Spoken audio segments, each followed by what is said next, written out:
Hi there, it's Llarold, and today I'm putting out a complete guide on how to play Protection Paladin in patch 8.2, including going over all the new stuff that's been added in the patch. I'll start with the pros and cons of Pally and then move on to how to play, spec, and gear, finally finishing up with patch 8.2's new Essence system. If you already have a good handle on the class and just feel like you need a refresher, there will be a table of contents in the video description so that you can quickly skip to the section you're looking for. So let's just jump right into what's good about Prot Pallies, and there's a lot. They have a lot of defensive and group-oriented utility. They have an AoE taunt tied to Divine Shield. They have blessings of protection, spell warding, sacrifice, and freedom. They have Lay on Hands. They can use Hand of the Protector to spot heal party members. There probably isn't another spec, certainly not another tank spec, that brings as much group utility as a Protection Paladin. Avenger's Shield is my absolute favorite skill that any tank in the game has, no question. The ability to toss out dozens of silences is incredibly powerful in Mythic Plus. If your group is doing a terrible job of interrupting, on most tanks you're just gonna have a bad time. On Pally, you may be able to just do everyone else's jobs and your own and carry the group through. I bet they won't notice or thank you. Pally also has powerful active mitigation and uniquely potent defensive cooldowns, a lot of which I just mentioned. When played well, Prot Pallies are extremely good at staying alive, even against the hardest hitting content.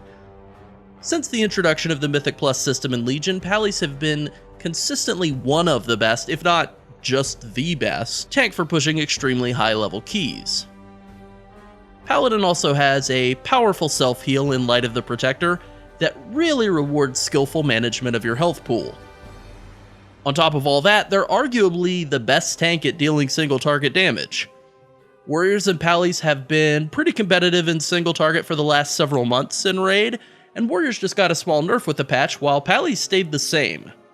Things are looking very good for Paladin. And now let's jump to the cons. The number one complaint Pallies have is GCD management. Virtually everything you have as a Paladin is on the GCD, especially including their self-heal. And as a result, you really have to manage your GCDs more precisely than you would on just about any other tank in order to achieve peak performance. I would argue their heal should probably just come off the GCD, but that doesn't look like it's happening, so skillful GCD management it is. In addition to that, all the amazing group utility they have comes with a price. You have to keybind all those skills unless you plan on opening up your spellbook every time you want to cast Blessing of Sacrifice. Playing a Prot Paladin will definitely test the limits of your keybinds and your wrists. And lastly, among the complaints about Pally, the class is super slow. As in they just can't move fast. This generally doesn't cause much in the way of problems in Mythic Plus, but it can be a real issue in some raid fights. So now let's quickly go over talents. Here's a good, offensively oriented general talent setup that's useful for all content. There are absolutely some good changes you can make depending on the situation, and I'll go over those now. In the first tier, Holy Shield is an excellent defensive option. It's totally passive, and it's a great, safe option when you're tanking really hard-hitting AoE. Usually that means nasty Mythic Plus affix combos like Teeming Fortified. Blessed Hammer is a better DPS option, and generally the better choice for situations where you're only tanking one or two hard-hitting targets, so raids and easy tyrannical weeks. Tier 2 is a one-choice tier. Crusader's Judgment is the premier option in the tier, there's just no question. The other options really aren't bad bonuses, but Crusader's Judgment is just much better offensively and defensively in all situations. Tier 3 has two good options.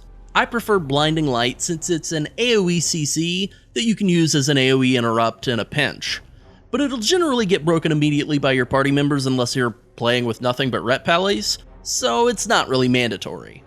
Fist of Justice is simpler and doesn't require another keybind, so it is very nice as well. Tier 4 again has two good options. Blessing of Spell Warding is really amazing as an anti-magic defensive tool for special raid fights. Outside of those, fairly rare situations, you can just go with Cavalier, so like 95% of the time. Again, Tier 5 has two good options. Final Stand transforms Divine Shield in Mythic Dungeons from a dangerous keybind that will kill all of your party members but keep you alive to watch them die, into an amazing untarget capped AoE taunt that lets you easily heal to full while it's active. This can totally change how you approach dungeons and dealing with enemy mechanics. Packs with really nasty debuffs that I would prefer to CC or just outright skip on other tanks, I can tank on the Pally, and when things start to get nasty, I just make sure I'm in melee range of everything, Divine Shield, and everything's totally fine. If you aren't in a situation where you need an AoE taunt / total damage immunity cooldown, so generally raids, then taking 2 seconds off the cooldown of Light of the Protector is pretty good. And if you're feeling really generous, you can even heal a party member. The 6th tier again has a couple of good options. Judgment of Light provides a modest trickle of healing. It's not huge, but it's fine in raids. I prefer Consecrated Ground for all purposes. It's useful for kiting in Mythic Plus, and it's useful for making it easier to stay in Consecration and keep your mastery active in all content. Yeah, it's good. And in the last tier, there are arguably 3 usable options. Last Defender is the best defensive option for tanking AoE, and it's extremely popular in Mythic Plus. It's really simple. You just get stronger and tankier the more enemies are nearby, that's it. Righteous Protector is definitely the third wheel here. It is the best defensive option for single target, arguably. It's not really all that tremendous, but it isn't bad. It does synergize with Hand of the Protector, which is good, and just to skip ahead a bit here, it will also synergize with Vision of Perfection. This may wind up making it the best option in the tier. It probably won't, but the community's still unsure at this point. Last, and definitely not least, is Seraphim. It's a tremendous offensive and defensive cooldown that requires some planning and will reduce your Shield of the Righteous uptime at the cost of providing an absolutely bonkers amount of secondary stats. Seriously, it's a very good talent in all situations provided you can handle staying alive when you're pooling shield charges while you wait for it to come back up. Alright, time to get down to the nuts and bolts of how to play the class. Despite having one of the more complicated toolkits, Paladin's offensive rotation really isn't that complex. Basically, if you keep Judgment and Avenger's Shield on cooldown, and try to maintain Shield of the Righteous as much as possible, you'll be alright. If you're using Seraphim, you want to use it with 2 full charges pretty much immediately as it comes off cooldown. Ideally, you will line it up with Trinket procs or on use effects, and cooldowns like Avenging Wrath to really maximize your damage output. You'll also want to try to keep Consecration active at all times, since it's a pretty significant defensive gain and not a bad offensive spell either. The cooldown is much shorter than the duration, so you don't need to recast it on cooldown, just try to keep it up all of the time. One thing that's a bit difficult to put into a rotation guide is timing your Avenger's Shield silences in Mythic Plus.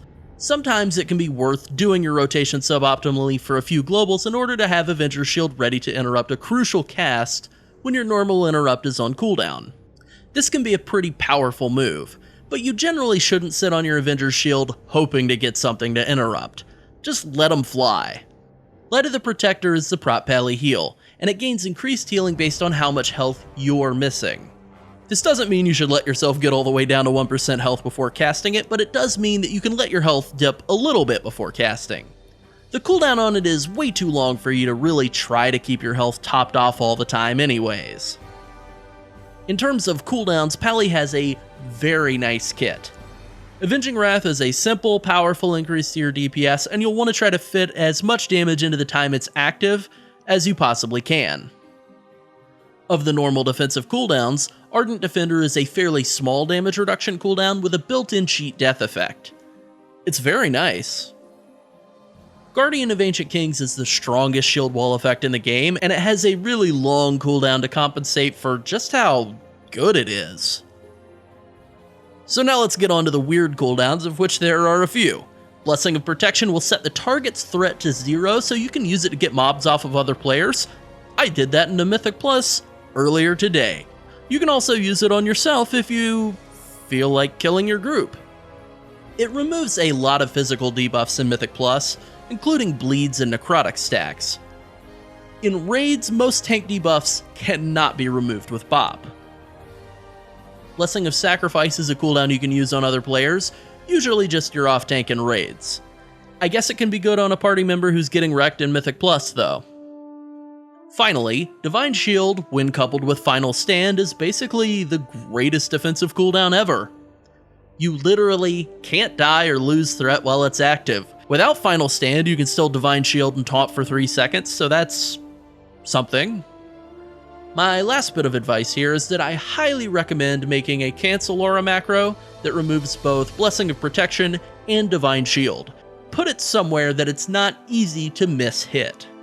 You definitely don't want to hit this keybind on accident, but being able to quickly bop yourself or Divine Shield to clear a debuff, and then instantly cancel it can be extremely powerful. And you don't want anyone in your group to get their face chewed off by mobs because you can't right-click the right buff. Now let's get on to gearing. Here's the secondary stat priority for prop pallies. The rule of thumb for gear upgrades is very simple. Item level is more important than stat budget on armor, straight up.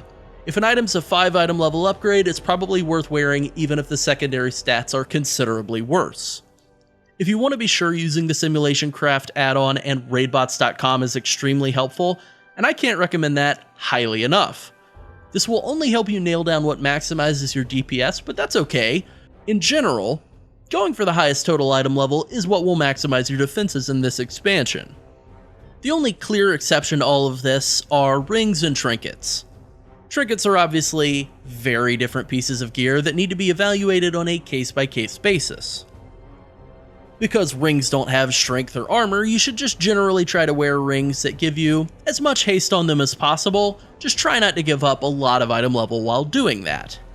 Now, while we're on the subject of gear, let's move on to Azerite traits. Rather than cover all of the traits pallies have available, let me just go over the good ones and offer up a blanket statement that the rest of them are not good. The first and arguably best all-around Azerite trait for pallies is Inspiring Vanguard. It's a passive that offers a bunch of strength and helps improve the single target and AoE rotations in a nice way. The increase to Grand Crusader proc chance doesn't scale with added ranks, but the strength bonus does. This is an excellent 1-point option that isn't bad as a 2 or 3 pointer. Next up is Soaring Shield. It's very clearly an AoE option. Again, it caps at 4 targets hit by your Avenger's Shield whether you have 1 rank or 3 in it, but the mastery it grants will increase with each rank. There's nothing wrong with running multiple points in this for AoE, but 1 point's really all you absolutely need. Picking up haste proc traits will probably be better than going beyond 1 point in Soaring Shield. That's almost it for good pally traits, but there's one more that is technically a ret trait. Avenger's Might grants a big chunk of mastery while Avenging Wrath is active. That hasn't really been a good trait for Prot so far during BFA, but if that combo of Vision of Perfection and Righteous Protector manages to really take off during the next raid, this could very well become a pretty powerful trait for prop pallies. I don't have super high hopes, but I'm telling you, there's a chance. Pally scales really well with stat proc Azerite traits, especially haste. So if that's an option, go for it. In the second ring, there are a few decent defensive traits and some good stat traits as well, but Heed My Call and Gut Ripper are by far the best traits for dealing damage. And finally, in the inner ring, there are really only 2 traits that are particularly good. Gem Hide is still a decent boost to your damage reduction through armor, which is great, and Impassive Visage is a really versatile, reliable trickle of self-healing. Neither of them's crucial, but they're both nice if you can get them. And now let's move on to trinkets. First off, the Diamond Lace Refracting Prism from Opulence is still the only good defense first trinket in BFA. I don't know why the rest of them are all so bad, but they are, and this one's still good. Its Absorb Shield scales with haste and versatility. Now the thing to remember when wearing defensive trinkets is that you can't kill a boss by reducing its damage. So unless you're taking something that really threatens to kill you, you probably should just wear something that provides extra stats or damage instead. If you do need that defense though, this trinket rules. As for dealing extra damage, there are plenty of good trinkets available in Mythic Plus.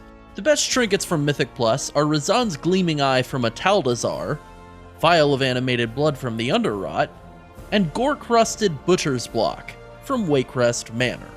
Any stat proc trinkets work nicely, and most damage proc trinkets are reasonably competitive. The Alchemy trinket is also fairly decent. Before I finish up on trinkets, here's one special shout out to a raid trinket that is shockingly good for Prot Pally. Grong's Primal Rage. It's not a good trinket outside of extremely cheesy single target DPS with Seraphim and all of your cooldowns and trinket procs and strength potion active, but when you do have all of that active, oh baby. Now finally, let's get to Essences, the new Heart of Azeroth system being added in patch 8.2. Let's just start with the very first trait you get from this system, Crucible of Flame. It's a very basic power. It deals increasing damage or healing to a single target. That's kind of it. It's simple, but it's not bad. For Pallies, it probably won't wind up being the best single target option, but it should be decent. It's super easy to rank up. Just level up your neck and complete the quests that pop up, and you'll get your new ranks. Alright, now on to another basic essence, World Vein Resonance. This essence basically just gives you extra strength, and all you have to do is stay within 8 yards of a thing on the ground. As a minor power, it could be pretty useful in groups with other players using it on patchwork fights, but that's about it. The major power just isn't good. Ripple in Space is a weird delayed teleport that deals damage. Skip. Memory of Lucid Dreams' major power grants you extra Shield of the Righteous regeneration. Unfortunately, it doesn't increase the recharge time from your judgments. The minor's a 15% chance to return 50% of any of the Shield of the Righteous charges you spend, even ones you spend with Seraphim. When the major power is active, it will double refunds from the minor. That's not an enormous deal, but it is pretty neat when it happens. All in all, this looks like it could be a very good offensive and defensive cooldown. For raid fights where you swap a boss back and forth, being able to use this major power and basically just keep Shield of Righteous up for an entire stretch while you're tanking the boss could be pretty incredible. In Mythic Plus, any increase to Shield of the Righteous uptime is great. I don't know for certain whether this will wind up being the best option for Prot Pally, but it's definitely the most fun. It's unlocked by leveling up your followers in Nazjatar through world quests, so it's also incredibly easy to unlock as well. Next up is Vision of Perfection, which is another decent, interesting competitor. I've already gone over how I think this may wind up being good when combined with the talent Righteous Protector and the Azerite trait Avenger's Might, so I don't really think I have a ton else to add. Avenging Wrath is good? Yeah, it's good, and this is good too. It probably won't be quite as versatile or reliable as Memory of Lucid Dreams, and that's why I think it probably won't wind up being quite as good, but there is a chance. Conflict and Strife is the last of the role-agnostic Azerite Essences, and it comes from rated PvP. For Pallies, it gives access to Steed of Glory, which on its face is really stupid and useless, but very funny to use in Mythic Plus as you knock enemies all over the place. This may also wind up being the absolute best major power for Prot Pallies in Mythic Plus. Not because of Steed of Glory, mind you, but because of the last line in that major power. Versatility granted by Strife is doubled for the next 5 seconds. Currently, silencing enemies with Avenger's Shield counts as a loss of control effect, meaning that you can very easily hit maximum stacks and keep it up basically all the time, and you can maintain pretty good uptime on the double effectiveness buff as well. So the real question is simply, is a constant 376 or 752 versatility better than the other major powers? Defensively, yes it generally is. Offensively, there's a very strong chance it's the best option as well. If the versatility winds up being nerfed, or Avenger's Shield no longer counts as a loss of control effect, then this power would wind up falling from the top of the pack down to the middle or maybe even bottom of the garbage can in a real hurry. Now on to the tank-specific essences. Azeroth's Undying Gift is a very simple defensive cooldown. It comes from the new Eternal Palace raid. This power is nice, and it slots into Pally's toolkit really nicely. If you find yourself needing another defensive cooldown for raid, this is the best one offered by Essence Powers, no question. Anima of Life and Death is a decent option for Pallies. I like this power on the whole, but it's a pretty long cooldown, and I don't think it's going to outperform any of the other good options we've already covered in any scenarios. Aegis of the Deep is not a great essence. It was buffed at the end of the PTR, and I would not be surprised to see more buffs in the future, but flat damage reduction just isn't a good mechanic. Pallies are in a good spot to maximize the damage reduction value of this essence, but it still only stands to be a 20 to 25-ish% damage reduction cooldown under normal circumstances. And it's on the global cooldown. Why am I still talking about it? I don't know? The minor power provides a sizable chunk of versatility when tanking large groups of mobs, so that could wind up being very good in Mythic Plus. Nullification Dynamo has a decent minor power. It's definitely not overpowered, but it's very good if you need magic damage mitigation. The major power, however, is very undertuned. The cooldown is very long, and it's very on the global cooldown. No. And finally we have Sphere of Suppression. The minor power grants a reactive slow and a small boost to haste and movement speed. That's fine. It could be okay in Mythic Plus and in raids, but it's not huge. The major power's 25% attack speed slow can be a powerful defensive cooldown in Mythic Plus, and in raids if it works on bosses. Again, I don't really think this can compete with most of the other good options we've already covered, but it doesn't seem terrible. This could also provide a powerful kiting cooldown for Pallies, but given the rest of their toolkit and the AoE slow they get with Consecration, I don't really think this is going to get a lot of use. So just to recap, Memory of Lucid Dreams is a very fun, strong, all-around option, and it could be the best choice overall. Vision of Perfection sort of looks like the second place finisher for best overall essence. Conflict and Strife looks like it will be the best option in Mythic Plus, if it remains unchanged. Azeroth's Undying Gift is definitely the best defensive major power for raids, if you really need to add another defensive cooldown. Well, I think that about covers it. If you have any questions about Prot Paladin, ask away. With Azara's Eternal Palace and Mythic Dungeons Season 3 coming very soon, we have some cool ideas for videos to do. But if there's anything you'd like to see, we'd love to know. Stay tuned for more Patch 8.2 content, and as always, please like and subscribe. Thanks for watching. Bye!